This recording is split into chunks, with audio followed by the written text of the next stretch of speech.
So I know I'm a little late to the party on this trailer. It came out late last week, but a lot of stuff came out late last week. You had the Beauty and the Beast pictures, you had the Wonder Woman trailer, you had Doctor Strange finally hitting theaters in the United States.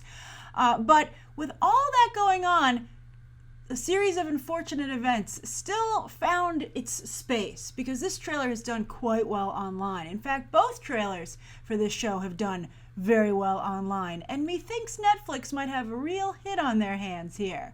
I think Stranger Things is probably the most famous show they've produced to date. There, of course, have been other big ones, but nothing's really, I think, made a pop culture impression like Stranger Things. But Lemony Snicket could be the next big thing. I loved Patrick Warburton in the teaser, but let's see how a full-blown trailer looks. And thank you to everybody who asked me to react to this and to cover it. Much appreciated, as always. And I'm sorry it's a little late, but again, I'm excited to watch this with you right now.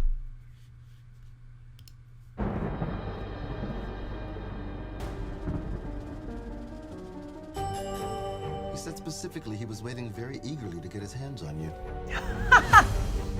Something strange is going on. Did you see the tattoo on his ankle? He's in disguise and he's trying to take us away. You'll never get away with this. He's a vile, terrible person. He's a thief and a murderer, and so far has completely escaped capture. Villain. Wretch. He's horrible. Awful.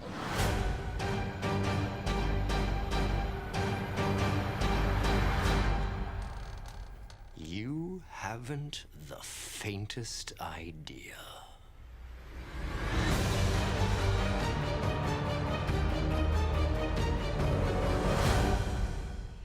That's interesting. I like it. First, I'm kind of distracted by how much that actress they've cast, I think is the new Violet, looks like so much like Emily Browning. I'm like, whoa, why would you do that? You know, I don't think anyone really particularly loved her performance in the film. Now, of course, it was Jim Carrey played the role that Neil Patrick Harris is doing here, and I think Neil Patrick Harris has everything down but the voice. The voice when he spoke was a little bit of a letdown. You know, maybe because I'm used to, like, I don't know. No, I wouldn't say that. I mean, Jim Carrey had a very, like, booming delivery, because that's what Jim Carrey does.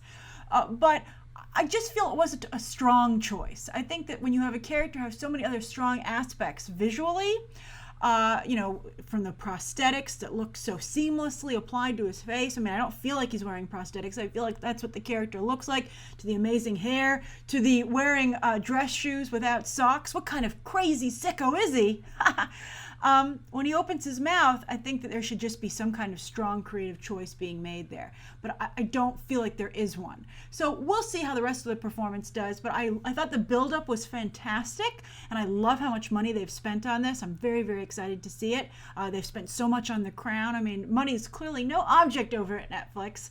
And I'm glad that it's going up on screen instead of just in people's pocket, you know, checkbooks. I think it's going both places, to be perfectly honest with you, but as long as we see some of it on the screen, you know, who are we to complain? And of course, by being able to put it in people's checkbooks, you get really good talent on board. And I'm a big Neil Patrick Harris fan, but, you know, when I think, I forget, I think it was the Oscars that he hosted, Oscars or the Emmys.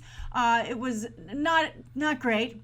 And so I think that I would hate to see the same situation develop here. Like the show from, you know, Patrick Warburton being so brilliantly cast. I thought that actor at the beginning ringing the doorbell did a fantastic job. Good to see some diversity here. I think that's important. You know, everything just seems so perfect. And then the thing that's at the centerpiece wasn't perfect. And so that's a little bit alarming, but we'll see how the actual show turns out. And of course, I'm sure there'll be some more sneak peeks as we get closer to the release date. But I'll be reviewing the show, and I'm very curious to hear your thoughts on it down below. Everybody who asked me to review it, what do you think of it? What do you think of Neil Patrick Harris's, you know, his vocal performance, his choice in terms of his voice in comparison to everything else? All right, thanks for watching with me, and you can check out some more videos right now.